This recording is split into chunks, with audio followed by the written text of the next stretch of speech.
Donc, j'ai abordé avec vous les sauvegardes de Revit. On va voir comment ils fonctionnent, puis c'est quoi lorsqu'on sauvegarde, où est-ce que ça va se sauvegarder, puis qu'est-ce qui se passe avec les enregistrements automatiques, comment régler aussi les enregistrements automatiques, parce qu'on peut modifier le temps entre chacun des enregistrements. Donc, lorsque vous enregistrez un projet Revit, normalement, il va vous enregistrer un projet donc sous forme de RVT.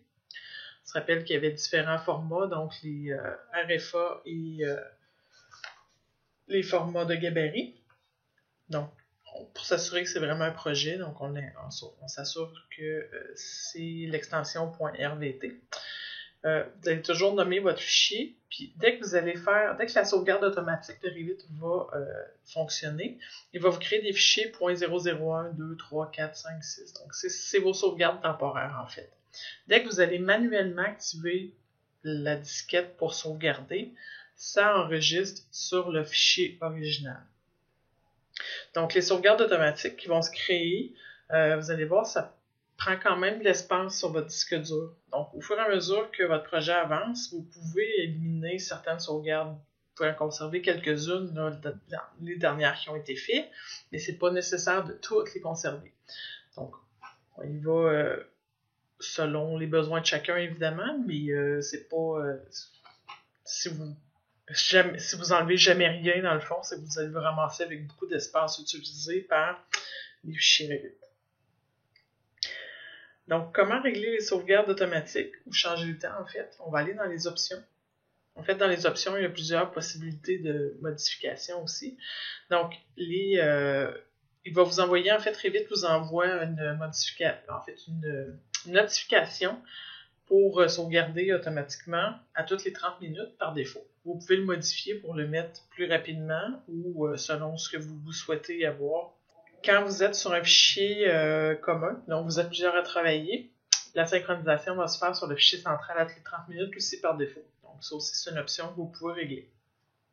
Votre nom d'utilisateur, c'est le nom que vous avez normalement lorsque vous êtes connecté à Autodesk 360. Le nettoyage des journaux après 10 jours va se faire. Est-ce que vous souhaitez, les mises à jour des partages de projets, donc tant que vous ne travaillez pas en partage, il n'y a pas de problème. Les options d'affichage au niveau de la vue par défaut, c'est toujours la vue de coordination, donc c'est la vue commune pour les utilisateurs. Ensuite, vous pouvez choisir qu'est-ce que vous voulez qu'il apparaisse dans chacun des onglets. Au niveau graphique aussi, gérer les couleurs d'arrière-plan, donc tout ce que vous avez au niveau de votre carte graphique, l'emplacement des fichiers, où est-ce que vous voulez les avoir, qu'est-ce qu'il va vous offrir au début, le premier fichier, donc dans le fond, gabarit de construction, gabarit architectural de structure, et si vous souhaitez les déplacer parce que vous utilisez plus souvent, mettons, le gabarit de génie climatique, vous pouvez le faire monter dans la liste ou le faire descendre. Où est-ce que les fichiers de chemin par défaut pour les fichiers d'utilisateurs Revit vont aller les chercher. Donc, si vous avez des familles que vous avez téléchargées et que vous voulez utiliser ces familles-là, vous pourriez ajouter le chemin ou modifier le chemin de fichier. Par contre, pour le moment, comme vous n'avez rien de téléchargé, vous partez de zéro, je vous suggère de ne pas changer l'emplacement de ces fichiers-là. Au niveau des rendus, si vous aviez des apparences, si vous avez des modifications, des chemins qui ont été ajoutés, en fait, ils vont s'ajouter ici. Vous pouvez les classer encore une fois comme tout à l'heure. La vérification d'orthographe, qu'est-ce que vous voulez qu'il apparaisse sur votre... quand vous allez utiliser dans le fond votre dictionnaire. Le steering wheel, c'est la petite roue ici. Donc, c'est les options qui vont apparaître sur votre tableau de commande.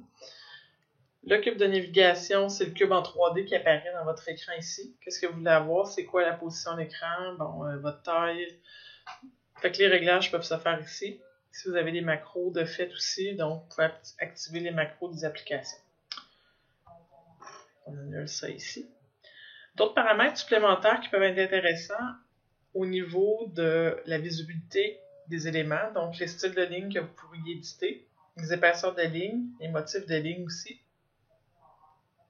Les motifs de remplissage, donc tout ce qui est apparence, si on veut, du logiciel. Et j'attire votre attention sur les codes temporaires.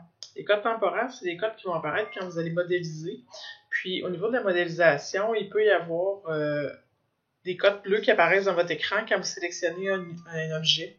Ces codes-là, en fait, peuvent être modifiés dépendamment de ce que vous voulez avoir comme type de code. C'est-à-dire, est-ce que vous voulez que sur vos murs, il vous donne l'axe ou la face ou l'axe porteur ou la face du porteur au niveau des codes temporaires. Et la même chose avec vos fenêtres. Donc ça, c'est quelque chose que vous pouvez ajuster manuellement ici. Donc je vous invite à faire le tour de ces options-là. Il y a multitude de choses que vous pouvez adapter et modifier dans Revit.